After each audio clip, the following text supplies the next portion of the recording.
Fala aí, luxuosos, tudo beleza? Neste vídeo eu quero conversar com vocês uma notícia interessante que acabou saindo ao decorrer da semana passada e é uma notícia relacionada sobre a situação que o filme de Jogador número 2, sequência do incrível filme Jogador número 1, porque...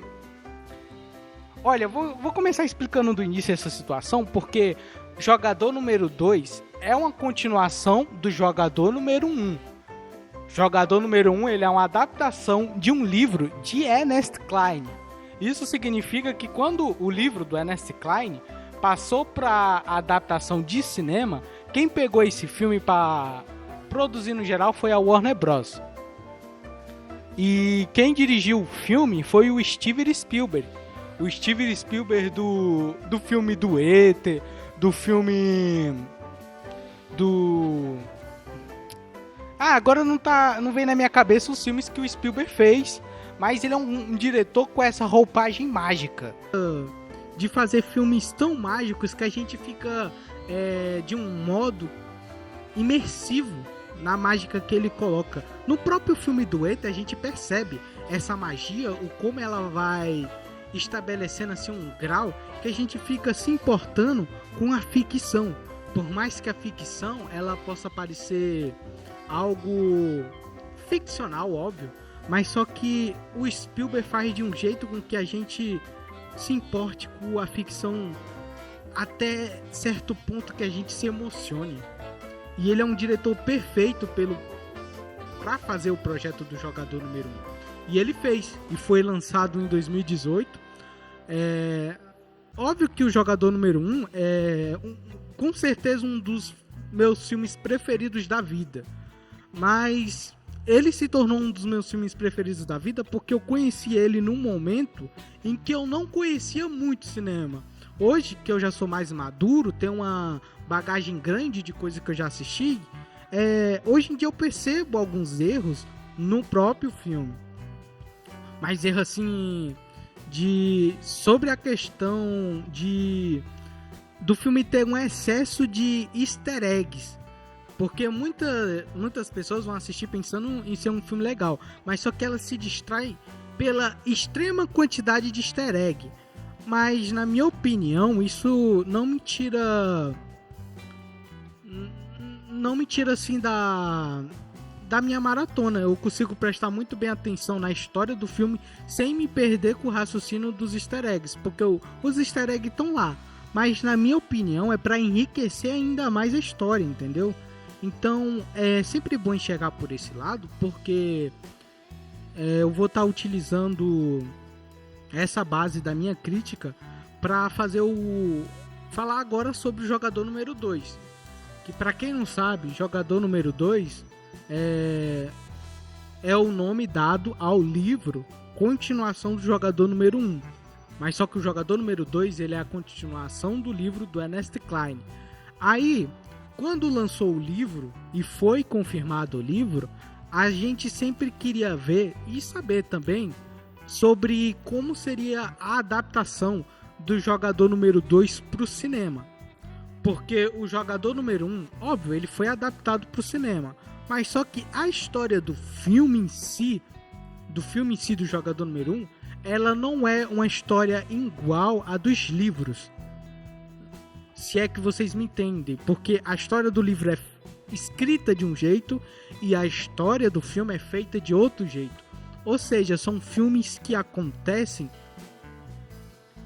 diferentes. Um é para agradar o livro é para agradar os nerds, óbvio, que o livro é bem feito pra cacete, eu li metade. Eu não li todo porque eu sou atarefado de muitas coisas para assistir. Aí eu pude ler um pouco, a história é bem diferente do filme, mas só que o filme ele é bem blockbuster, muito blockbuster. Ele é blockbuster num nível que me agrada e eu acho que o Spielberg, junto com a equipe dele de roteirista, soube muito bem contar uma ótima história a partir de uma ótica que agrade o geral, entendeu? E qual é a história, Damião, desse jogador número 1. A história do jogador número 1 conta a história de um cara que criou um óculos de realidade virtual chamado Oasis, e a partir desse óculos as pessoas podem viajar a mundos, entrar em reinos, é um mundo expansivo através da realidade, ao estilo o metaverso que o Mark Zuckerberg está fazendo, entendeu? E tudo isso a gente vai conhecendo o protagonista, que é um protagonista pobre no livro, mas também pobre no filme.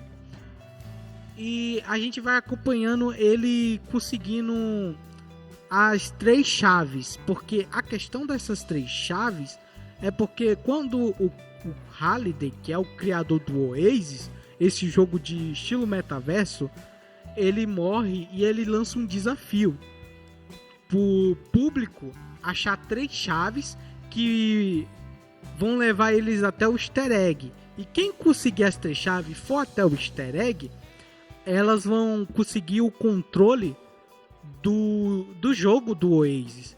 E é óbvio que o protagonista é um dos únicos que está tentando procurar a chave. Óbvio que no início muitos tentaram, mas muitos desistiram. E o protagonista é desses que ele vai atrás da chave. E ao decorrer que ele vai atrás dessas chaves, eles vão enfrentando desafios e muitas coisas. E também vai acontecendo com que ele vai formando a própria equipe dele. Porque ele odeia trabalhar em equipe. O nosso protagonista, Wade Watch. Eu acho que esse é o nome do protagonista. E enquanto o mais legal ainda do jogador número 1 é essa jornada. Essa jornada que a gente vai sentindo os pesos das referências. A gente vai sentindo que a referência não é por acaso. Óbvio que no filme tem referências explodindo na nossa cara, mas não é por isso, entendeu? Não é por isso. O filme, pra mim, o filme consegue se sustentar tanto em referência quanto em história. Porque a história é boa, ela é acessível, entendeu? Diferente do livro, que é cheio de referência, mas é para aquelas pessoas que conhecem já os produtos. Mas também um livro não é limitante, não. Limitante não, nenhuma obra é limitante. Aí a gente vai vendo isso.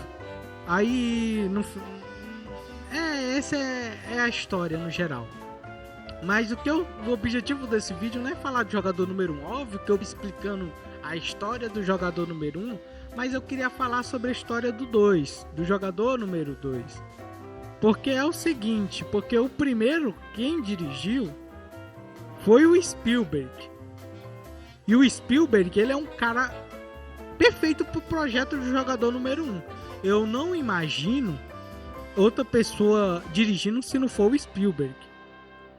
Eu acho que esse é o maior problema. É porque o primeiro jogador número 1 teve o time certo de produção do Steven Spielberg. Se eu não me engano, ele passou mais de 3 anos no projeto, que ele queria ter a certeza que os efeitos visuais do filme seriam perfeitos. Então foi mais de 3 anos de pós-produção para eles ter a certeza de que tudo em questão técnica estaria perfeito para ser consumido. E esse cuidado quem tinha era o Spielberg, cara. Agora que recentemente Spielberg participou de um podcast, ele falou que ele vai aparentemente apenas produzir o 2, mas ele não vai dirigir o 2, ele vai produzir. Então, cara, eu fico meio questionado quem seria o diretor perfeito para pegar o projeto do jogador número 2. Porque, poxa, o primeiro filme é um dos meus preferidos da vida mesmo. É um dos meus filmes preferidos e é um filme que eu tenho no meu coração, porque ele é um filme completamente rico. E não ter essa mão da direção me deixa meio que decepcionado, porque eu quero que esse projeto esteja em boas mãos. Eu não quero que vire um filme de produtor na qual ele só exija referências e referência e ele faz uma história porcaria. O Spielberg, ele é profissional num certo ponto de fazer uma história com bastante referência, mas ainda dá para acompanhar a história sem a referência incomodar tanto, assim como foi no filme do Space Jam 2. Que pra você que não assistiu Space Jam 2, é um filme que é fácil de tirar atenção por causa das referências que tem atrás do filme, meu amigo. Óbvio que muitos sentem isso em Jogador Número 2, mas só que isso não me incomoda tanto como me incomoda no Space Jam 2. E nisso eu me preocupo muito quem vai tocar esse projeto. E se realmente o Steven Spielberg estiver produzindo, eu acho que o filme tem total uma relevância grande de não se tornar assim um filme de produtor, mas sim um filme dos executivos ficar colocando a mão e acabar a gente não tá vendo um filme interessante, a gente tá vendo uma adaptação feita só para ganhar dinheiro. Óbvio que o primeiro filme foi feito só para ganhar dinheiro, mas eu sei que o primeiro filme foi bem feito na mão de um cara que é mestre, meu amigo. Na mão de um cara que eu acho mestre. Eu sei que muitas pessoas não acham o Steven Spielberg lá, aquelas coisas, mas eu gosto do projeto do cara. O cara sabe como fazer filme. Aí, do nada, ele abandonar o 2 assim, entregar... Eu não imagino outro diretor. Óbvio que quando sair o nome do diretor, da equipe de produção, eu vou dar uma analisada aqui no canal. E se vocês quiserem, óbvio. Comenta aqui se você quiser. Mas só que eu tô preocupado mesmo com isso, cara. Tô preocupado. Porque é o seguinte...